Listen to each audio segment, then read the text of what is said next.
சமூக சொந்தங்கள் அத்தனை பேருக்கும் அன்பான வணக்கங்கள். மீண்டும் மற்றொரு காணொளி வாயிலாக இணைந்திருக்கின்றோம். இன்று இந்த காணொளியில் பார்க்க போகின்ற விடயமாக உலகத்திற்கே பயம் காட்டும் இஸ்ரேல் கொலை நடுங்க வைக்கும் ரகசிய திட்டம். இதனை பற்றி தான் இந்த காணொளியூடாக பார்க்க போகின்றோம். வாங்க காணொளிக்குள் போகலாம். காசாவில் தற்காலிக போர் நிறுத்தத்தை கொண்டு வருவது, பிணை கைதிகளை விடுவிப்பது தொடர்பான பேச்சுவார்த்தைகளில் கட்டாரும் எகிப்தும் முன்னணியில் இருக்கின்றன. இவ்வாறான நிலையிலேயே காசாவில் தொடரும் போரை முடிவுக்கு கொண்டு வருவது தொடர்பில் அமெரிக்காவுடன் இணைந்து கட்டார் பேச்சுவார்த்தையில் ஈடுபட்டுள்ளது. இவ்வாறான ஒரு பேச்சுவார்த்தை தான் அண்மையில் கட்டார் டோஹாவில் ஹமாஸ் தலைமையகத்தில் இடம்பெற்றது. அதன் போதே இஸ்ரேல் குறித்த இடத்தில் ட்ரோன்கள் மூலம் தாக்குதல் நடத்தியுள்ளது. இந்த தாக்குதல் நெதன்யாகுவின் ஆணவத்தால் இடம்பெற்ற தாக்குதல் என்றே உலக ஆய்வாளர்கள் கருதுகின்றனர். அதாவது ஹமாஸ் தலைவர்கள் உயிருடன் இருந்தால் தானே பேச்சுவார்த்தை நடத்த வேண்டும். எனவே அவர்களை இல்லாமல் செய்துவிட்டால் பேச்சுவார்த்தை என்ற பேச்சுக்கே இடம் இருக்காது.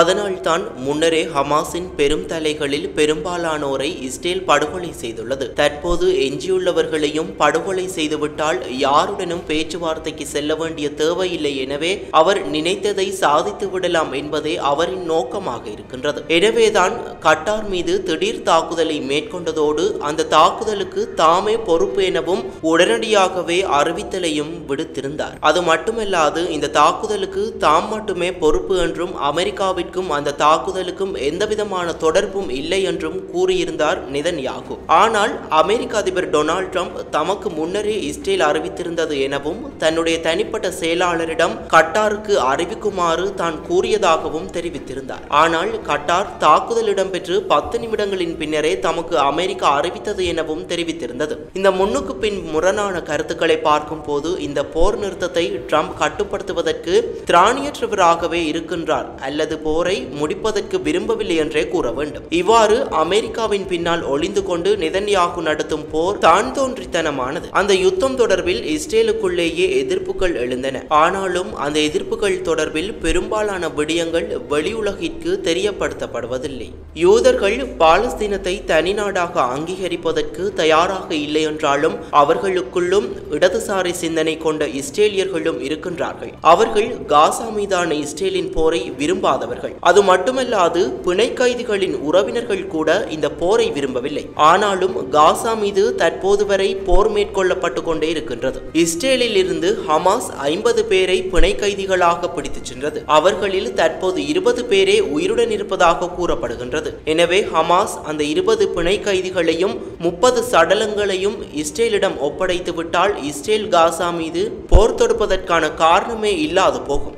இவ்வாறான நிலையில் தான் இந்த போரை முடிவுக்கு கொண்டு வராது மேலும் மேலும் சிக்கலான ஒரு கட்டத்தை நோக்கி நகர்த்துகிறது அமெரிக்கா. இந்த போரை முடிவுக்கு கொண்டு வருவதற்கு பெரும் முயற்சி செய்வதை போல் அமெரிக்கா காட்டிக்கொண்டாலும் ட்ரம்ப் அதிலிருந்து மறைமுகமாக பின்வாங்கியே இருக்கின்றார். இந்த யுத்தம் முடிவடைவதற்கு பதில் தொடர வேண்டும் என்பதே ட்ரம்பின் எண்ணம். ஆனால் வெளியுலகத்திற்கு இந்த போரை முடிவுக்கு கொண்டு வருவதற்கு தான் கடும் பிரயத்தனம் மேற்கொள்வதாக காட்டிக்கொள்கிறார். இந்த போர் இடம்பெறுவதால் அமெரிக்கா என்ன லாபம் என்று பார்த்தால் ஒன்றுமில்லை என்பதே உண்மை. ஆனால் ட்ரம்ப் ஒரு குறுகிய மனோநிலை கொண்ட நபராக காணப்படுவதால் தனது ஆட்சி காலம் இன்னும் 3 வருடங்களில் முடிவடைய உள்ளதால் தனது பெயர் வரலாற்றில் பொறிக்கப்பட வேண்டும் என்றே நினைக்கின்றார். அதனாலேயே ஒரு புறம் போர் நிறுத்தம் தொடர்பிலும் மறுபுறம் போர் தொடர்வது குறித்தும் இரட்டை மனநிலையில் செயற்பட்டு கொண்டிருக்கின்றார். காசாவில் சமாதான பேச்சுவார்த்தை மூலம் போரை முடிவுக்கு கொண்டு வராது ராணுவ நடவடிக்கை மூலம் போரை முடிவுக்கு கொண்டு வருவதற்கு நினைக்கின்றார். அது எவ்வாறு என்று பார்த்தால்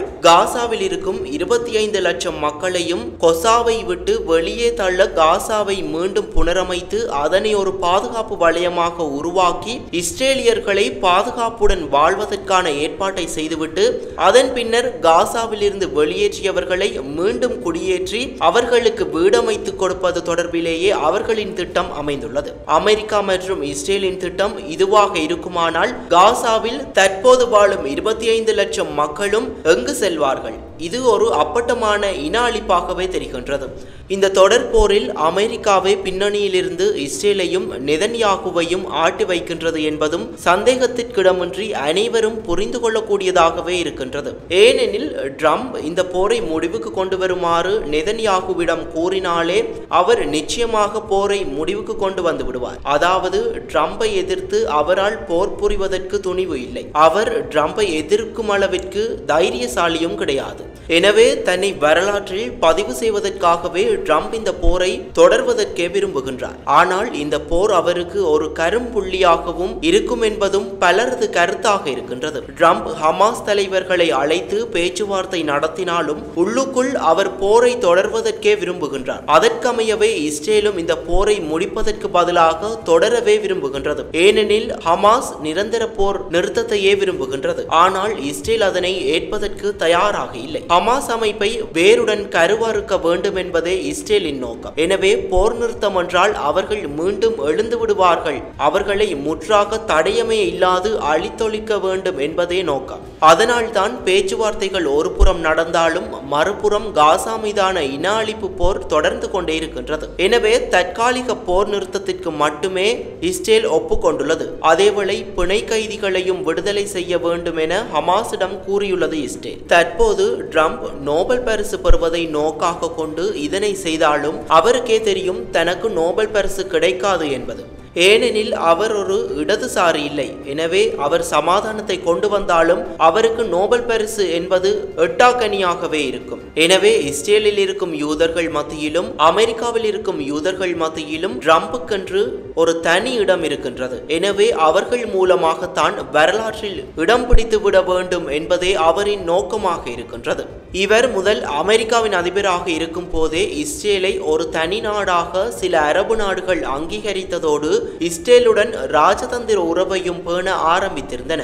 இதுவே அவர் புரிந்த சாதனையாகவே இருக்கின்றன. அது மட்டுமல்ல, இஸ்ரேலின் தலைநகரம் எருசலேம் என்பதை தான் அங்கீகரிப்பதாகவும் அறிவித்திருந்தார். எனவேதான் இஸ்ரேல் ட்ரம்பின் கண்ணசைவில் செயற்படும் வேட்டை நாயாக இயங்கிக் கொண்டிருக்கின்றது. அமெரிக்காவில் இதற்கு முன் இருந்த எந்த அதிபரும் இவ்வாறான செயற்பாட்டை மேற்கொண்டதில்லை. ட்ரம்ப் ஆட்சிக்கு வந்து இவற்றையெல்லாம் செய்ததன் மூலம் அரசியல் வரலாற்றையே மாற்றியுள்ளார். அதுபோன்றே இஸ்ரேலில் யூதர்கள் மத்தியில் நெதன்யாகு ஒரு யூத கதாநாயகனாக மாறக்கூடிய வரலாறும் காணப்படலாம். நெதன்யாகுவிற்கு முன்னர் பல்லாயிரம் ஆண்டுகளுக்கு முன்னர் பல படுகொலைகள், படையெடுப்புகள் எல்லாம் மேற்கொண்டே இந்த இஸ்ரேல் என்ற நாடு உருவாக்கப்பட்டது. எனவே தற்போது அந்த அங்கீகாரத்தை தக்க வைத்துக் கொள்வதற்காக நெதன்யாகு எதிரிகளை நிர்மூலப்படுத்துகிறார் என்று கூறுகின்றார். அவரின் இவ்வாறான செயற்பாடுகளால் உலக நாடுகள் அவரை ஒரு வலதுசாரியாக, ஒரு வேறுபாடு உடையவராகவே பார்க்கின்றது. ஆனால் யூதர்களும் இஸ்ரேலியர்களும் அவர்களுடைய வரலாறும் நெதன்யாகுவை எப்படி பார்க்கும் என்பதை பொறுத்திருந்துதான் பார்க்க வேண்டும். இத்துடன் இந்த காணொளியானது நிறைவு பெறுகின்றது.